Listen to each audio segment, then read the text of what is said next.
Good morning, Standard 11. Welcome to our e-learning class.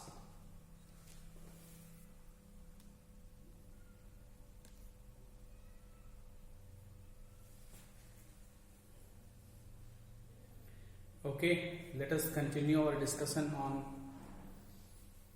rotational motion and system of particles. Today, we shall discuss a very important topic. Rotational kinetic energy.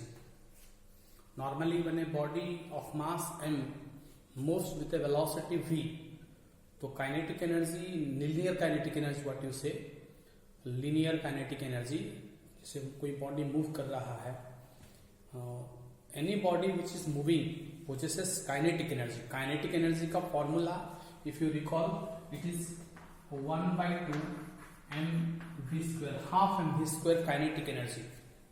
Kinetic energy का formula क्या होता है? Half mv square. M is the mass of the object and v is the velocity or the speed with which the object is moving. Okay. Well, here we are considering a system of particle which is rotating about an axis. Okay. So then, since it is moving about an axis, the rigid body, each particle of the system is rotating about an axis. Therefore, each particle has kinetic energy, and the total kinetic energy of the rigid body, we can say that its rotational kinetic energy. Okay. तो जैसे कोई एक fan है, fan थोड़ा सा volume कम दिए हैं, slow में रोटेट कर रहा है, तो उसका रोटेशनल काइनेटिक एनर्जी कम है. फिर आपने उसका बढ़ा दिया, रेगुलेटर में वॉल्यूम बढ़ा दिया, ठीक है, तब वो it will cover more rotations per minute, then its kinetic energy is said to be more now. ठीक है. तो जैसे जैसे उसका स्पीड बढ़ेगा फैन का, we can say its rotational kinetic energy is increasing. ठीक है. Let us find out. Suppose consider an object which is rotating about an axis. Suppose say z and z dash. ये एक axis है. This is a system of n number of particles. This is a system of n number of particles. ये m1 है, r1 distance में है, ये m2 है, ये r2 डिस्टेंस में है, ये m3 है, r3 डिस्टेंस में है, ये m4 है, r4 डिस्टेंस में है, ये m5 है, r5 डिस्टेंस में है, और ये m6 है,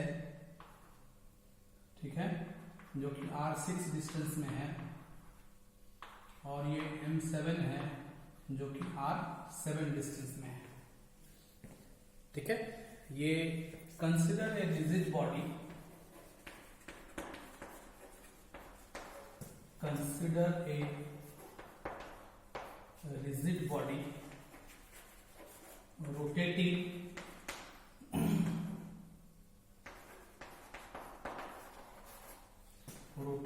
about, okay, rotating about an axis. Consider rigid body rotating about an axis z dash, okay, or m1, m2, m3 dot are the particles at r1, r2, r3 dot distances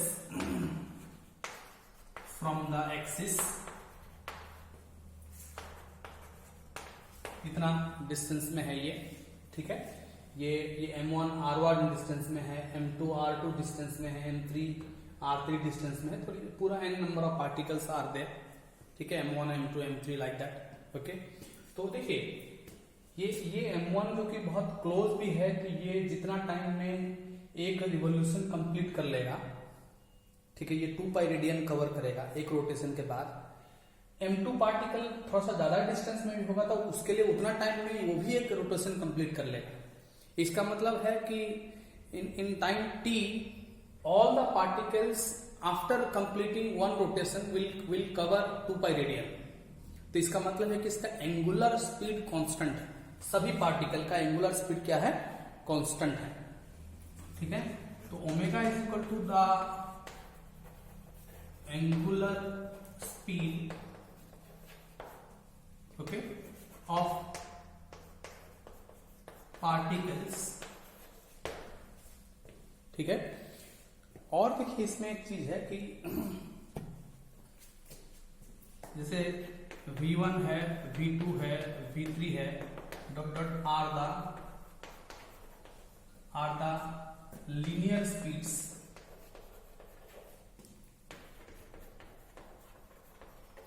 of particles, ठीक है। ये पहला particle का v1 speed है, दूसरा particle का v2 speed है, ठीक है। सबका अलग अलग लीनियर स्पीड होगा, क्योंकि जो क्लोज होगा वो छोटा, उतना टाइम में छोटा सर्किल कवर करेगा, ठीक है, और जो थोड़ा सा बड़ा होगा वो एक बड़ा सर्किल कवर करेगा, दैट इज व्हाट, ठीक है। तो सबका लीनियर स्पीड अलग अलग है, लेकिन सबका एंगुलर स्पीड सेम होगा, ओके। इसको लिख लीजिए, मैं मिटा देता हूं, ठीक है। अब देखिए, अब हम लिखेंगे कि अगर टोटल काइनेटिक एनर्जी लिखेंगे, ओके, तो हर एक पार्टिकल का काइनेटिक एनर्जी को हम मिलाएंगे, ठीक है। So the total kinetic energy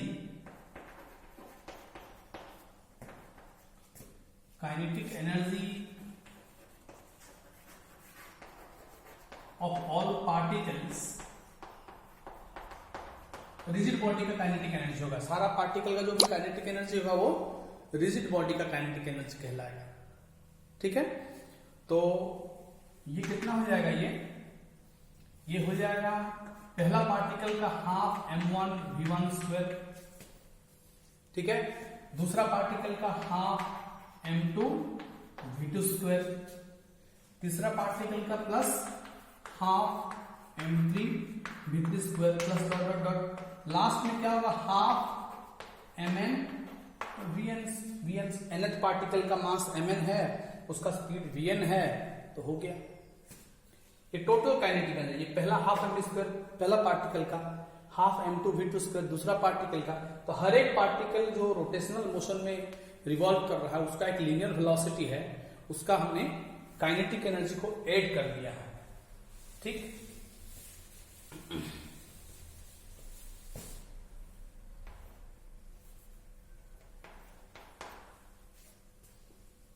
okay, so therefore इसको हम लिख सकते हैं कि K इज इक्वल टू, ठीक है, इसको रोटेशनल काइनेटिक एनर्जी कह सकते हैं,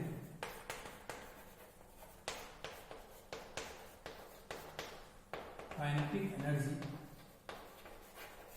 रोटेशनल काइनेटिक एनर्जी, ओके। तो ये रोटेशनल काइनेटिक एनर्जी को हम ऐसे भी लिख सकते हैं, हाफ m1, v मतलब हो जाएगा, ये r1 डिस्टेंस में है, r1 ओमेगा 1, तो v के बदले r ओमेगा हम लिख रहे हैं। v इज इक्वल टू क्या होता है, v is equal to r omega होता है, r इज दिस डिस्टेंस, ठीक है। तो पहला पार्टिकल का r1 होगा, दूसरा पार्टिकल का r2 होगा, ये angular speed and linear speed के बीच का रिलेशन है, v is equal to r omega, तो हमने लिख दिया।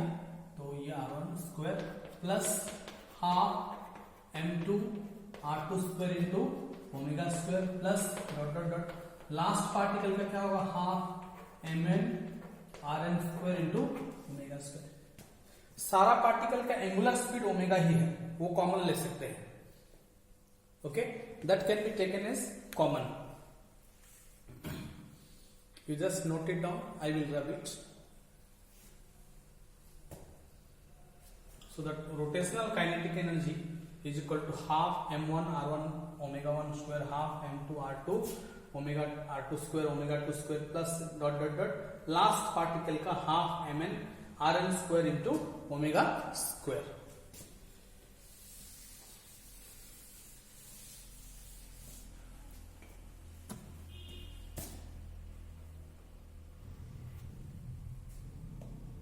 ठीक है, तो kinetic energy is equal to हाँ देखिए, इसको ओमेगा स्क्वायर तो कॉमन हो जाएगा सब में, ठीक है। बाकी सबको ऐसे लिख सकते हैं, हाफ तो कॉमन हो गया, बाकी सब जो है समेसन m1 r1 स्क्वायर ये अलग है इंटू ओमेगा स्क्वायर है। हाफ तो सब में कॉमन था, ओमेगा स्क्वायर भी सब में कॉमन था, तो ये समेसन हम डाल दिए, ठीक है। तो समेसन हम क्या लिखें, i is equal to 1 to n, तो i इज इक्वल टू 1 लिखेंगे तो ये m1 r1 स्क्वायर जो पहला का होगा, प्लस समेसन का मतलब है plus, i is equal to 2 डालेंगे तो फिर m2 r2 स्क्वायर, तो इसमें हाफ तो ऑलरेडी है कॉमन होके, ओमेगा स्क्वायर भी कॉमन है, ठीक है। इसमें कंक्लूजन ये हम लेते हैं